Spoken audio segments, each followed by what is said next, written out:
अस्सलाम वालेकुम बेटा। Chapter number 12 electrostatics. जैसे कि हमने स्टार्ट किया हुआ था इसके कम्पिटिटिव एग्ज़ाम के एमसीक्यूज़ को, और टॉपिक हमने अपने सबका लेक्चर के अंदर इलेक्ट्रिक पोटेंशियल का कवर किया था। उसकी कुछ कम्पिटिटिव एग्ज़ाम के एमसीक्यूज़ को हमने देखा था।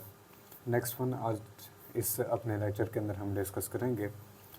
फर्स्ट एमसीक्यूज़ है the energy stored between the plates of the capacitor is not represented by UHS 2009 में ये आपसे एमसीक्यूज़ पूछी जा चुकी है कि किसी भी एक कैपेसिटर की प्लेट्स के दरमियान में एनर्जी का रिलेशन नहीं हो सकता। वो रिलेशन बेटा हमने बताना है। एज वी नो दैट बेटा किसी भी कैपेसिटर की प्लेट्स के दरमियान में एनर्जी का रिलेशन हमारे पास ई बराबर होता है half C V square. C capacitance है, V potential difference between the plates of capacitor है, Q square divided by 2c। ठीक है बेटा, पोटेंशियल डिफरेंस की अगर वैल्यू को रिप्लेस करेंगे तो आपके पास ये रिलेशन बनेगा। अगर Q की वैल्यू को रिप्लेस करते हैं तो हमारे पास बेटा बनता है Q we divided by 2k। तो ये तीन रिलेशन हो सकते हैं, तीनों रिलेशन हमें दिए गए हैं। ये हमारे पास नहीं हो सकता, बी ऑप्शन आपके पास करेक्ट है। इस तरह का कभी ऑप्शन नहीं हो सकता। सेकंड एमसीक्यूज है capacitance with air is 10 farad if the dielectric of epsilon r is equal to 100 is immersed then the new capacitance। UHS 2009 में यह आपसे एमसीक्यूज पूछी जा चुकी है कि किसी भी कैपेसिटर की कैपेसिटेंस थी 10 फैराड के बराबर अगर उसकी प्लेट्स के दरमियान में एयर रखी गई थी। जब कोई एक डाई इलेक्ट्रिक जिसका डाई इलेक्ट्रिक कांस्टेंट 100 के बराबर है वो आकर प्लेट्स के दरमियान में रख दिया जाता है तो न्यू कैपेसिटर्स क्या होगी वो बेटा हमने कैपेसिटर्स बतानी है। तो एज वी नो दैट कि रिलेशन हमारे पास होता है कैपेसिटेंस इन मीडियम बराबर है epsilon r capacitance in air. अब कैपेसिटेंस इन एयर और एप्सिलॉन आर उसने हमें दे दिया था, ये 100 था और ये 10 फैराड के बराबर। तो आपके पास बेटा जवाब आता है 1000 और कैपेसिटेंस है तो इसे फैराड के अंदर लिखेंगे। ऑप्शन बेटा आपके पास आता है डी करेक्ट। ये 1000 है, बाय मिस्टेक यहाँ 100 लिखा गया था, आपके पास ऑप्शन डी करेक्ट है। थर्ड एमसीक्यूज है as shown in the figure if the capacitor C is charged by connecting it with the resistance R the energy is given by the battery will be UHS 2010 में यह आपसे MCQs पूछी जा चुकी है कि capacitor को एक बैटरी के साथ एक रेजिस्टेंस लगा के सीरीज़ में कनेक्ट किया गया था। अब बैटरी जो एनर्जी प्रोवाइड करेगी इस कैपेसिटर की चार्जिंग के लिए वो एनर्जी कितनी कुछ हो सकती है। ज़ाहिर सी बात है बेटा इस रेजिस्टर में से भी करंट फ्लो करेगा और कुछ ना कुछ हद तक एनर्जी डेसिपेट हो जाएगी। तो dissipation of energy across the resistor heat की फॉर्म में सामने आती है। तो energy stored for a capacitor उसका रिलेशन हमने पढ़ा था हाफ सी वी स्क्वायर। कुछ ना कुछ हद तक रेजिस्टर के अक्रॉस में तो एनर्जी ड्रॉप हो रही है तो इसकी वैल्यू बेटा less than half C V square. C option आपके पास करेक्ट रहता है, ये आपने जहन में रखना है। फोर्थ एमसीक्यूज है a capacitor of capacitance C is connected to a battery of EMF V not without removing the battery a dielectric of strength epsilon r is inserted between the parallel plates of the capacitor C then the charge on the capacitor is। UHS 2011 में ये आपसे MCQs पूछी जा चुकी है कि कोई एक कैपेसिटर जिसकी कैपेसिटेंस आपके पास C थी और जिस बैटरी के साथ उसको कनेक्ट किया गया था और अगर उसका EMF V नॉट के बराबर हो, फिर आकर कोई एक डाई इलेक्ट्रिक मीडियम प्लेस कर दिया जाता है उस कैपेसिटर की प्लेट्स के दरमियान में और उसकी स्ट्रेंथ होती है एप्सिलॉन आर के बराबर। अब वो कहता है कि कितना कुछ चार्ज आकर स्टोर होगा बेटा, वो हमने चार्ज का रिलेशन बताना है। बेटा रिलेशन हमारे पास होता है क्यू बराबर है C V. C capacitance for a medium है और इसकी वैल्यू को जब रिप्लेस करेंगे तो हमारे पास बेटा ये epsilon r, C for the air उसकी वैल्यू को लिखेंगे और वी उसने पहले हमें बताया था कि वी नॉट के बराबर है। तो रिलेशन हमारे पास बेटा बनेगा ये सी एप्सिलॉन आर वी नॉट, ये एप्सिलॉन आर है बेटा यहाँ पर, तो बी ऑप्शन आपका करेक्ट रहता है। फिफ्थ एमसीक्यूज है four metallic plates each having area A are placed as shown. The distance between the consecutive plates is d. Alternate plates are connected to a point A and B. The equivalent capacitance of the system is UHS 2012 में आपसे MCQs पूछी जा चुकी है कि दो parallel plates थी आमने सामने जिनके दरमियान में सेपरेशन D थी। फिर इनका जो एरिया था वो A के बराबर था। अब क्या किया हमने, कुछ अल्टरनेट प्लेट्स लगा दी A और B पॉइंट के ऊपर। इस प्लेट के अल्टरनेट हमने ये लगाई, इस प्लेट के अल्टरनेट हमने B पॉइंट से ये लगा दी। अब इन दो अल्टरनेट प्लेट्स के लगाने की वजह से जो इक्विवेलेंट कैपेसिटेंस है कि वो बेटा इक्विवेलेंट कैपेसिटेंस क्या होगी वो हमने बतानी है। बेटा C इक्विवेलेंट, अगर हमारे पास कैपेसिटर्स कनेक्टेड हों तो नंबर ऑफ प्लेट्स -1 और A epsilon not divided by D, यानी कि उनके दरमियान में सेपरेशन। अब 4 प्लेट्स यहाँ पर इस्तेमाल की गई हैं तो 4 - 1 इसे A epsilon not divided by, इसको D लिखेंगे तो सिंपली बेटा 3 A epsilon not divided by D इसका रिलेशन आता है। C ऑप्शन हमारे पास करेक्ट है। 6 MCQs है when an electron is taken towards the other electron the electric potential energy of the system। UHS 2012 में यहाँ से MCQs पूछी जा चुकी है कि जब एक इलेक्ट्रॉन को दूसरे इलेक्ट्रॉन की तरफ लेके जाते हैं तो इलेक्ट्रिक पोटेंशियल एनर्जी सिस्टम की क्या रहेगी। ऑलरेडी बेटा चूँकि इलेक्ट्रॉन इलेक्ट्रॉन को रिपेल करता है, इन दोनों के दरमियान में रिपल्शन फोर्स ज़्यादा हो जाने की वजह से किसी तीसरे इलेक्ट्रॉन को जब आकर किसी प्लेट ऑफ द कैपेसिटर के ऊपर इमर्स कराना होता है, हमने उसको स्टोर करना होता है, तो हमें ज़्यादा वर्क डन करना पड़ता है। तो ज़्यादा वर्क डन करने की वजह से उसकी जो इलेक्ट्रिकल पोटेंशियल एनर्जी है वो भी बेटा इंक्रीज़ कर जाती है। बी ऑप्शन आपका करेक्ट है।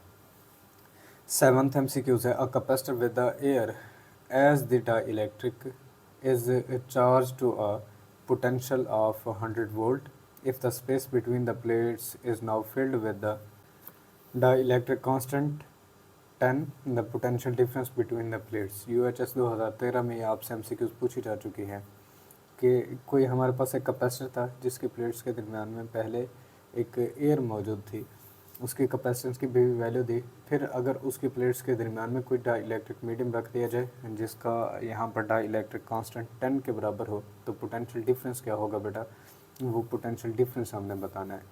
तो फिर से बेटा फार्मूला हमारे पास वही इस्तेमाल होगा, C मीडियम बेटा बराबर होता है C और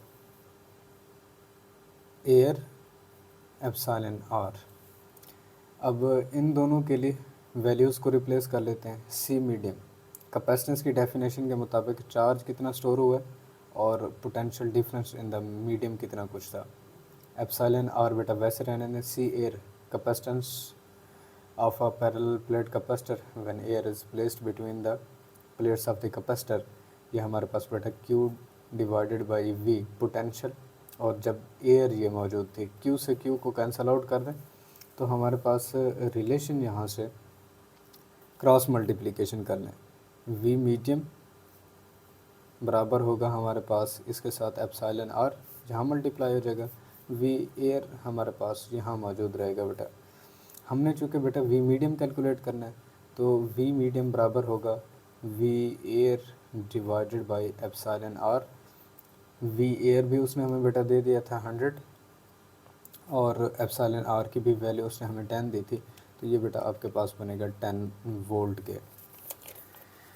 तो ऑप्शन बेटा आपके पास C करेक्ट है। 8th MCQs है, the electric potential at a surface of N atomic nucleus Z बराबर है 50 के ऑफ अ रेडियम 9×10⁻⁻15 मीटर, जिसका रेडियस आपके पास बेटा ये है। UHS 2016 में ये आपसे MCQs पूछी जा चुकी है कि किसी भी एक एटॉमिक न्यूक्लियस जिसका चार्ज नंबर ये है, रेडियस ये है, इसकी सतह के ऊपर इलेक्ट्रिक पोटेंशियल क्या कुछ होगा बेटा, वो इलेक्ट्रिक पोटेंशियल हमने बताना है। तो बेटा electric potential in term of charge V बराबर होता है हमारे पास 1/4 पाई एप्सिलॉन नॉट और ZE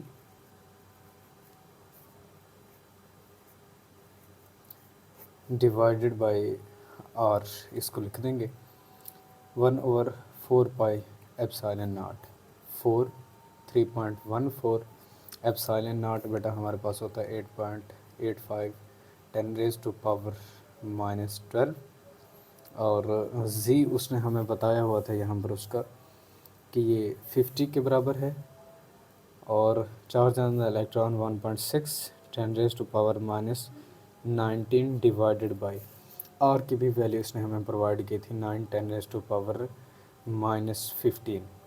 जब इनकी वैल्यूज़ को रिप्लेस करके सॉल्व करेंगे बेटा हमारे पास आंसर बनता है 8 10⁻6 वोल्ट के। तो ऑप्शन हमारे पास बेटा सी करेक्ट बनता है। 9th MCQ है the potential due to charge Q at a distance 1 metre is 5 volt at a distance 3 metre will be. UHS 2016 में ये आपसे MCQ पूछी जा चुकी है कि Q चार्ज की वजह से 1 मीटर के फासला के ऊपर 5 वोल्ट का पोटेंशियल डिफरेंस बनता है। अब अगर डिस्टेंस को 3 मीटर कर दिया जाए तो उसका पोटेंशियल क्या होगा, वो बेटा हमने पोटेंशियल बताना है। तो बेटा देखिए ये ऑलरेडी मैं आपको तरीक़ाकार सिखा चुका हूँ। आपको दो उसने फासला की वैल्यू बता दी है, एक पोटेंशियल की वैल्यू बता दी है और दूसरे पोटेंशियल की वैल्यू आपसे पूछ रहा है वो। तो किस तरह से इनके दरमियान में रिलेशन बन सकता है पोटेंशियल और फासला के दरमियान में, और आपको अगर एक बता दिया जाए तो दूसरा आप कैसे फाइंड कर सकते हैं। तो 3 गिवन 4th अननोन रिलेशनशिप कैसे बनाना है और किस तरह से आपने इनको सॉल्व करना होता है वो मैं basic structure of anti test MCQs के लेक्चर्स के अंदर आपको सिखा चुका हूँ। तो मेरी सजेशन है पहले वो लेक्चर देखें फिर आकर इनको सॉल्व आउट करें। तो सिंपली बेटा इसी ही रिलेशन से अगर चार्ज भी कांस्टेंट हो जाए 1/4 पाई एप्सिलॉन नॉट भी कांस्टेंट है आपके पास, तो पोटेंशियल हमेशा इन्वर्सली प्रोपोर्शनल होता है 1/r के सेपरेशन के। तो V1 डिवाइडेड बाई V2 आपके पास रिलेशन बनेगा R2 डिवाइडेड बाई R1 के। अब दो सेपरेशन और एक पोटेंशियल उसने हमें बता दिया था। हमने अगर V2 बेटा फाइंड करना है तो relation R1 divided by R2 into V1 लिखा जाएगा। सिंपली बस इसमें वैल्यूज़ आपने रिप्लेस कर लेनी है। R1 की वैल्यू उसने पहले आपको 1 मीटर बताई थी, R2 की वैल्यू बेटा आपके पास थी 3 मीटर और जो पहला पोटेंशियल उसने हमें बताया था 5, तो आंसर बेटा आपके पास 5/3 वोल्ट के बराबर आएगा। तो देखिए किस तरह से फार्मूला में से रिलेशन बेस्ड वो आपसे MCQs पूछता है, ये आपकी कम्पिटिटिव एग्ज़ाम में बार बार आई हुई है। तो ऑप्शन बेटा आपके पास है ए करेक्ट 5/3 वोल्ट के।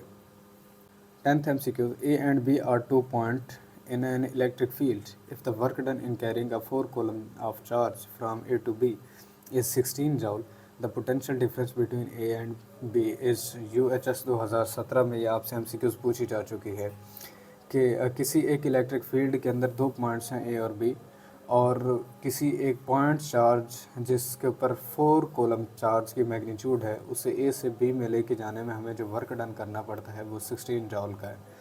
तो potential difference between A and B क्या होगा वो हमने पोटेंशियल डिफरेंस बेटा बताना है। एज वी नो दैट बेटा पोटेंशियल डिफरेंस का फार्मूला हमारे पास V बराबर होता है work done from A to B divided by test charge. तो यहाँ से इसकी वैल्यू उसने वर्क डन भी हमें बताया हुआ है, ये वर्क डन है बेटा आपके पास 16 और जो चार्ज के ऊपर मैग्नीट्यूड थी वो 4 थी। तो जब इसको सॉल्व करेंगे तो आपके पास आंसर आएगा बेटा 4 वोल्ट का। तो ये सी ऑप्शन आपका करेक्ट है। तो ये थी बेटा कम्पिटिटिव एग्ज़ाम की कुछ MCQs पोटेंशियल डिफरेंस में से, पैरेलल प्लेट कैपेसिटर में से जो आज हमने डिस्कस की। इंशाल्लाह अपने नेक्स्ट लेक्चर के साथ हाज़िर होंगे। इजाज़त दीजिए, अल्लाह हाफ़िज़।